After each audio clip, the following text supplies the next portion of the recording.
Hi hello friends, welcome back to my YouTube channel. ನಾನಿವತ್ತು ತುಂಬಾ ರುಚಿಕರವಾದಂತಹ ಅವರೆಕಾಳು ಸಾಂಬಾರು ಯಾವ ರೀತಿ ಮಾಡೋದು ಅಂತ ನೋಡೋಣ. ಅದಕ್ಕೆ ಏನೇನು ಬೇಕು ಅಂತ ಹೇಳ್ತೀನಿ ನೋಡಿ.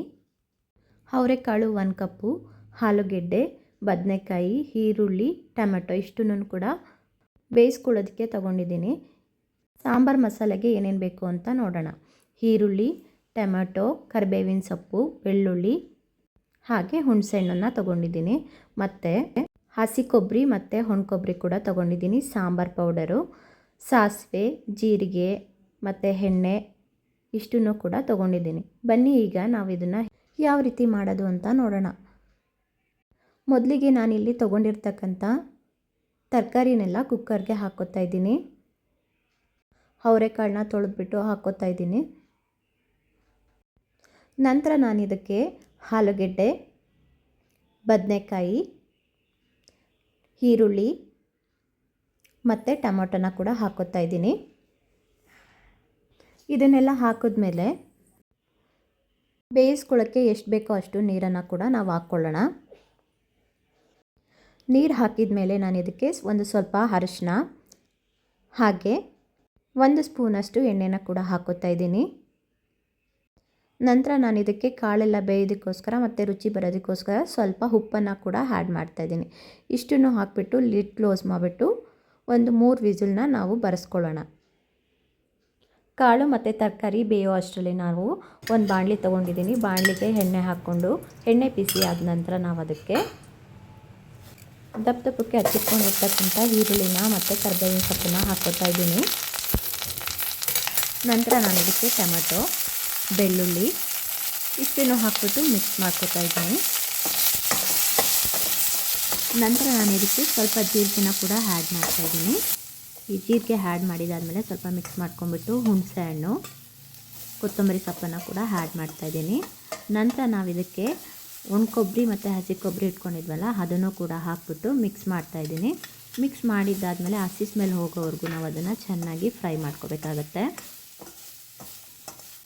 ನೋಡಿ, ಈಗ ಚೆನ್ನಾಗಿ ಹಸಿ ಸ್ಮೆಲ್ಲೆಲ್ಲ ಹೋಗಿದೆ. ನಾನೀಗ 2 ಸ್ಪೂನಷ್ಟು ಮನೆಯಲ್ಲಿ ಮಾಡಿರ್ತಕ್ಕಂಥ ಸಾಂಬಾರು ಪೌಡರನ್ನ ಕೂಡ ಆ್ಯಡ್ ಮಾಡ್ತಾಯಿದ್ದೀನಿ.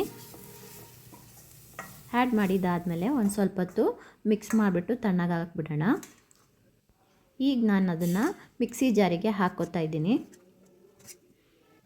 ಎಲ್ಲದನ್ನು ಮಿಕ್ಸಿ ಜಾರಿಗೆ ಹಾಕಿದ್ಮೇಲೆ ನಾನು ವಿಸಿಲ್ನ ಕೂಡ ತೆಗಿತಾ ಇದ್ದೀನಿ. ನೋಡಿ ಯಾವ ರೀತಿ ಬೆಂದಿದೆ ಕಾಳು. ನೋಡಿ, ಮುಟ್ಟಿದ್ರೆ ಈ ರೀತಿ ಸಾಫ್ಟಾಗಿ ಬೆಂದಿರಬೇಕು. ನಾನು ಇದನ್ನು 2ರಿಂದ 3 ವಿಸಿಲ್ ಕೂಗಿಸ್ಕೊಂಡಿದ್ದೀನಿ ಅಷ್ಟೇ. ನೋಡಿ, ಕಾಳು ಮತ್ತು ತರಕಾರಿ ಎಲ್ಲ ಎಷ್ಟು ಚೆನ್ನಾಗಿ ಬೆಂದಿದೆ. ಮತ್ತು ನಾನು ಬೇಯಿಸಿರ್ತಕ್ಕಂಥ ಕಾಳನ್ನು ಸ್ವಲ್ಪ ಮಸಾಲೆಗೆ ಹಾಕ್ಕೋತಾ ಇದ್ದೀನಿ. ಈಗ ನೋಡಿ, ರುಬ್ಕೊಂಬಂದಿದ್ದೀನಿ. ಈ ರೀತಿ ಪೇಸ್ಟ್ ಆಗಿರಬೇಕು. ಈಗ ಸಾಂಬಾರಿಗೆ ಒಗ್ಗರಣೆ ಹಾಕ್ಕೊಳ್ಳೋಣ ಬನ್ನಿ. ಮೊದಲಿಗೆ ನಾನು ಸ್ವಲ್ಪ ಎಣ್ಣೆನ ಹಾಕ್ಕೋತಾ ಇದ್ದೀನಿ. ಎಣ್ಣೆ ಸ್ವಲ್ಪ ಕಾದ ನಂತರ ನಾನು ಇದಕ್ಕೆ ಸಾಸಿವೆ, ಜೀರಿಗೆ, ಕರಿಬೇವಿನ ಸೊಪ್ಪು, ನೋಡಿ ಸಾಸಿವೆ ಮತ್ತು ಜೀರಿಗೆ ಈಗ ಸಿಡಿತಾ ಇರುವಾಗ ನಾವು ರುಬ್ಬಿರ್ತಕ್ಕಂಥ ಮಸಾಲಾನ ಹಾಕ್ಕೋತಾ ಇದ್ದೀನಿ. ಮಸಾಲಾನ ಹಾಕ್ಕೊಂಡು ಸ್ವಲ್ಪ ಹಸಿ ಸ್ಮೆಲ್ ಹೋಗೋವರೆಗೂ ಮಿಕ್ಸ್ ಮಾಡ್ಕೋತಾ ಇದ್ದೀನಿ.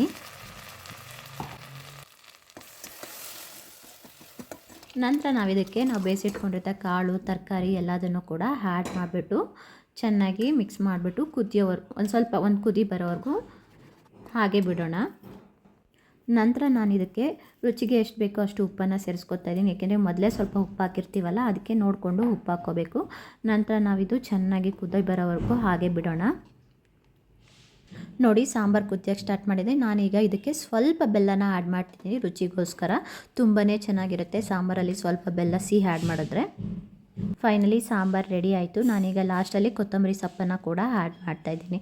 ಫ್ರೆಂಡ್ಸ್, ನೋಡೋದಲ್ಲ ಅವರೆಕಾಳು ಸಾಂಬಾರು ಯಾವ ರೀತಿ ಮಾಡೋದು ಅಂತ. ಈ ಸಾಂಬಾರಂತೂ ಬಿಸಿ ಬಿಸಿ ಮುದ್ದೆ ಮತ್ತು ಅನ್ನಕ್ಕೆ ಒಳ್ಳೆ ಕಾಂಬಿನೇಷನ್ ಅಂತಲೇ ಹೇಳ್ಬೋದು.